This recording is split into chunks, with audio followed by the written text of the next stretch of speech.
अभी गानों का बहुत फ्यूजन हो गया, बहुत सारे इधर उधर फ्यूजन, तो ये मेरी कविता का फ्यूजन ही समझिए।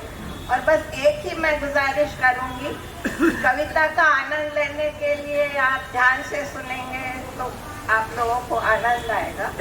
और कविता का शीर्षक है अक्ल का बंटवारा। दो कविताएं हैं फ्यूजन में। अक्ल बांटने लगे विधाता, अक्ल बांटने लगे विधाता, लंबी लगी कतारी, लंबी लगी कतारी। सभी पुरुष खड़े हुए थे, कहीं नहीं थी नारी, कहीं नहीं थी नारी। सभी नारियां कहाँ गई, था यह अचरज भारी। पता चला ब्यूटी पार्लर में पहुंच गई थी सारी, पता चला ब्यूटी पार्लर में पहुंच गई थी सारी। मेकअप की थी गहन प्रतिभा, मेकअप की थी गहन प्रतिभा, एक एक पर भारी। और कुछ बैठी थी इंतजार में कब आएगी बारी। उधर विधाता ने पुरुषों में अक्ल बांट दी सारी, उधर विधाता ने पुरुषों में अक्ल बांट दी सारी। ब्यूटी पार्लर से फुर्सत पाकर पहुंची जब सारी नारी, ब्यूटी पार्लर से फुर्सत पाकर पहुंची जब सारी नारी। बोर्ड लगा था, बोर्ड लगा था, स्टॉक खत्म है नहीं अक्ल अब बाकी। बोर्ड लगा था, स्टॉक खत्म है नहीं अक्ल अब बाकी। रोने लगी सभी महिलाएं, नींद खुली ब्रह्मा की। रोने लगी सभी महिलाएं, नींद खुली ब्रह्मा की। पूछा कैसा शोर मचा है ब्रह्मलोक के द्वारे, पूछा कैसा शोर मचा है ब्रह्मलोक के द्वारे। पता चला स्टॉक अक्ल का पुरुष ले गए सारे, पता चला स्टॉक अक्ल का पुरुष ले गए सारे। चीखने लगी सभी महिलाएं, ये कैसा न्याय तुम्हारा, कुछ भी हो हमें चाहिए आधा भाग हमारा।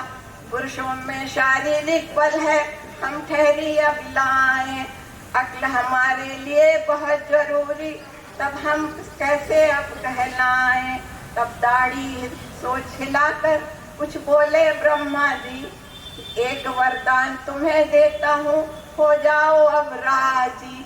थोड़ी सी भी हंसी तुम्हारी पड़े पुरुष पर भारी, कितना भी वो अक्लमंद हो अक्ल जाएगी मारी।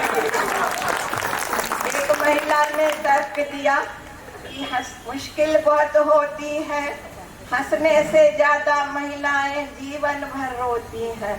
ब्रह्मा जी बोले तब यही काम रोना भी कर देगा, नारी के रोने के आगे पुरुष की अक्ल हर लेगा, रानी का रोना भी पुरुष की अक्ल हर लेगा।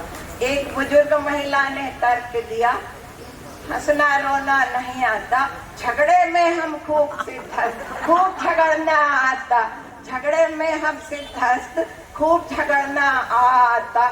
ब्रह्मा जी बोले तब यही काम तुम्हारा झगड़ा भी कर देगा, यह भी बात मान ली हमने तुम्हारी, झगड़े के आगे भी पुरुष की मती जाएगी मारी, झगड़े के आगे भी पुरुष की मती जाएगी मारी। ब्रह्मा जी बोले देवियों, 3 शस्त्र हमने तुम्हें दिए, अब पूरा न्याय हमारा, 3 शस्त्र हमने तुम्हें दिए, अब पूरा न्याय हमारा। और इन तीनों शस्त्रों में जो पुरुष नहीं फंस पाएगा, इतना समझो उसका घर कभी नहीं बस पाएगा। अब ये तो ब्रह्मा जी बोले, पर कवि क्या बोलता है, कहीं कवि राय सुन लो, यह भी बात हमारी कि बिना अक्ल के भी होती है नर पर नारी भारी। अब एक फ्यूजन वाली कविता है और पुलिस वाले लोग खड़े हैं, पुलिस वाले लोगों के लिए है, समझ लीजिए कि पुलिस में रंग रूटों का दस्ता खड़ा करना था नया, पुलिस में रंग रूटों का दस्ता खड़ा करना था नया। और हरियाणा का राधे श्याम भी इंटरव्यू देने गया, भाई भी बैठी है पुलिस वाली, हरियाणा का राधे श्याम भी इंटरव्यू देने गया। अब आप देखिए कि हरियाणा के लोग बात को कहां से कहां ले जाते हैं। बस एक छोटा सा सवाल पूछा साहब ने कि 50 रुपए किलो के हिसाब से 100 ग्राम सेब के कितने पैसे दे के आओगे, एप्पल सेब। तो बोला साहब यदि मुझे 100 ग्राम सेब के भी पैसे देने पड़े तो क्या मैं अपनी ऐसी तैसी कराने पुलिस में भर्ती होऊंगा। साहब को जवाब में मजा आया। साहब ने सवाल को आगे बढ़ाया कि अगर मैं जाऊं तो मुझे कितने पैसे देने पड़ेंगे। बोले साहब आप आवाज करो पेटी भिजवा देंगे, आवाज तो करो पेटी भिजवा देंगे। साहब बोले अच्छा तुम्हारी पत्नी तो पुलिस में नहीं है, वो जाएगी तो वो कितने पैसे दे के आएगी। तो राधे बोला कि साहब मैं आपकी पत्नी को आपसे अपने ज्यादा जानता हूँ, अपनी पत्नी को आपसे। उसे खरीदी का है बड़ा चाव, पर उसे 100 ग्राम लेने होंगे तो 100 ग्राम का ही पूछेगी भाव, उससे ज्यादा का वो भाव पूछेगी नहीं। तो साहब ने बोला अच्छा तुम्हारा भाई जाता होगा कोई। तो बोले हाँ मेरा भाई तो जाता है बाजार, पर वो तो हर बार पान ही खा के आता है। तो साहब बोले कि तो तुम्हारी बहन कोई जाती होगी। बोले हाँ मेरी एक बहन है, उसकी शादी हो गई, अब वो जाने और बहनों ही जाने। अब ये अगला भी हरियाणा का था, ये नहीं कि भाई जवाब नहीं मिल रहा तो सवाल बदल दिया जाए। तो बोले अच्छा तुम्हारे पिताजी जाते होंगे। मेरे पिताजी जाते हैं पर उनके दांत नहीं, वो सिर्फ केले ही खाते हैं। तो बोले तुम्हारी माँ जाती होगी। बोले मेरी माँ तो अल्लाह की गाय है, उसको जो खिला दो बेचारी वही खा जाती, वो कहाँ बाजार जाएगी, वो तो नहीं जाती। फिर राधे बोला कि साहब आप तनख्वाह तो दोगे एक आदमी की, श्रीमान आप तनख्वाह दोगे एक आदमी की और सेब खरीदने के लिए लगा दिया पूरा खानदान। लगता है आपका सेब का बगीचा है, आपने सवाल को तो बहुत ज्यादा खींचा है। तो साहब को और मजा आया। तो साहब ने बोला तुम्हारा कोई दोस्त होगा। हाँ है सीताराम। तो वो सेब खाता है। बोले कोई खिला दे तो खा लेता है। तो बोले यदि वो जाए तो बोले साहब वो तो बहुत अच्छा आदमी है, वो तो 5 रुपए देगा और सेब वाले को बोलेगा इतने के सेब दे दो, पर इतने के कितने, अब वो सेब वाले की मर्जी पे है, जितने देना हो दे दे। तो साहब ने बोला कि मैंने तो एक छोटा सा सवाल पूछा था, तूने तो बवाल मचा दिया। अच्छा छोड़ो, कोई आम आदमी जाए सेब खरीदने तो वो कितने पैसे दे के आएगा।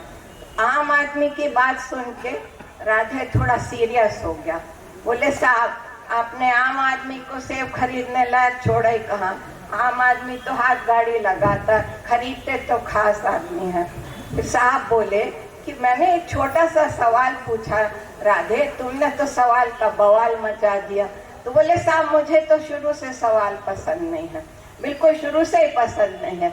असली ये जितनी भी गड़बड़ है ये सेव ही उसकी जड़ में है, जितनी भी गड़बड़ है सेव ही उसकी जड़ में है। साहब बोले वो कैसे।